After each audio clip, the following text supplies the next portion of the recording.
cute.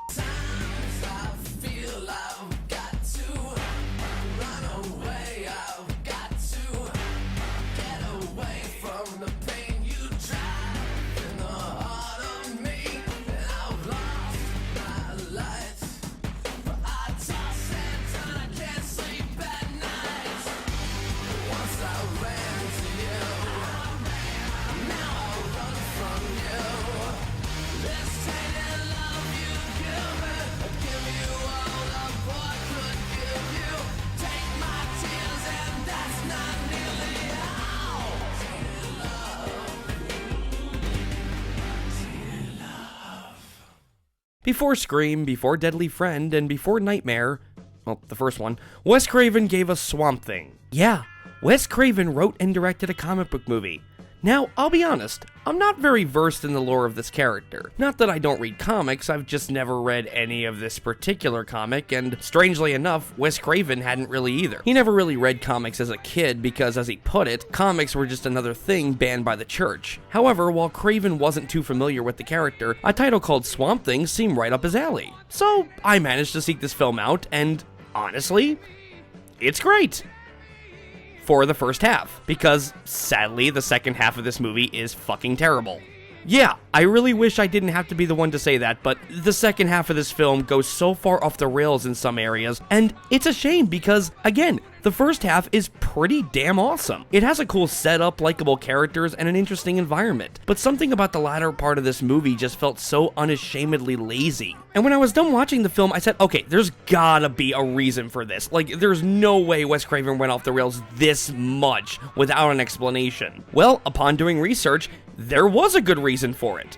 Evidently, this was Wes's first time working with a completion bond company. Completion bonds, for those who don't know, are basically contracts that guarantee a film will be finished, delivered on schedule, and within a certain budget. From what Wes described in interviews, these guys from the company were on the set all the time, demanding that Wes and his crew cut corners and take as few shots of everything as possible. They'd constantly yell about how Wes was wasting money and wasting film, and were overall very nasty to everybody on set. So everyone on set was incredibly miserable making the movie. It also didn't help that they shot in a swamp filled with alligators that were constantly walking onto the set. Wes was so miserable, he went on to say that the only good thing to come out of the experience was seeing Adrienne Barbeau topless.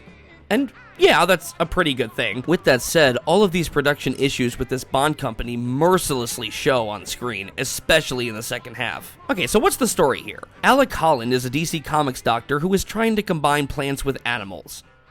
No, not that one. Get it off my screen. And when he finally fulfills his dream of creating a new life form, the sinister villain Arcane burns down Holland's lab, assaults his girlfriend, kills his sister, and leaves him for dead. However, Holland's formula turns him into Swamp Thing, played by a different actor for some reason, and now Swamp Thing must protect his girlfriend, his research, and his swamp from those who wish to do them harm or use them for harm. The first half is used to set up our main characters, and they are very likable. There's some great acting moments between Barbeau and Ray Wise. The film smartly develops and makes good use of the characters in the beginning so that when bad things happen, we can actually care. Louise Jordan plays the villain Arcane, and he does give a great over-the-top performance that a film like this certainly deserves. How is Swamp Thing himself? Well, yeah, it's so obviously a costume, it actually kind of hurts. The prosthetics on his face look nice, but there's so many scenes where Swamp Thing is running around and you can clearly see the suit shifting, and it's just so distracting. I understand budgetary constraints, but that doesn't change the fact that it's clearly a guy in a suit, and not Ray Wise. Swamp Thing took the Incredible Hulk approach by having Ray Wise play Dr. Alec Holland in the beginning, while Swamp Thing was portrayed by Dick Durock. There's some nice moments with him and Barbeau as well, but they sadly don't make up for the second half. So what exactly about the second half is so bad? Well, whereas the first half of the film seemed to be taking its time, the second half feels so rushed. Like they were just going through the motions and sacrificing all the humanity of the film so that they could get the experience over with faster. This is no surprise due to the history of the film I mentioned earlier. Obviously, Wes was kept on a tight leash, and it sadly hurts the film. A lot of the action also feels the same. I can only watch Swamp Thing attack someone in the same way so many times before it gets boring. The villain starts out as this cool, suave, over-the-top character and quickly dissolves into a complete joke. This is only made worse when he takes the formula that transforms him into this.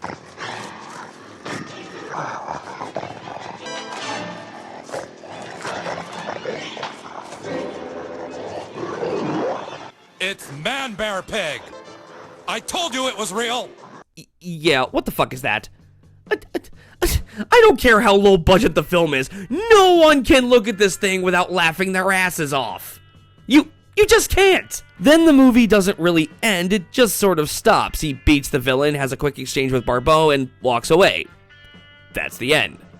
There's really no satisfactory resolution to this picture. There's also another character named Jude who I guess was supposed to be funny, but really just came off as kind of annoying and pointless. When you actually analyze the film, there's no reason for this character to exist, he just sort of does. Overall, Swamp Thing was a colossal mess. I attribute this mostly to the production budget and the obvious stress that Craven and his crew were put under by their backers, and it's a real shame. I feel like if Wes had more time and was able to develop the film properly, it could have been much better. But as it is, it's just not very strong, and I'm giving Swamp Thing a C. Again, I can't bring myself to fail it. It did have a very enjoyable first half, some good character development, a few good prosthetics, and I will admit that it does kind of have a nice little charm to it. The whole Beauty and the Beast aspect between Barbeau and Duroc is very nice, but again, there's just so much in the second half that kind of ruined it. I just feel like this could have been a far stronger film than it was, had Wes been given creative control.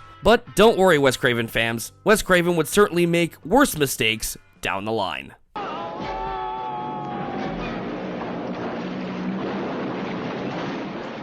Adrienne Barbeau and the Swamp Thing, an outrageous pair in the incredible adventure that grows on you or all over you. The Adventures of the Swamp Thing. The comic book legend lives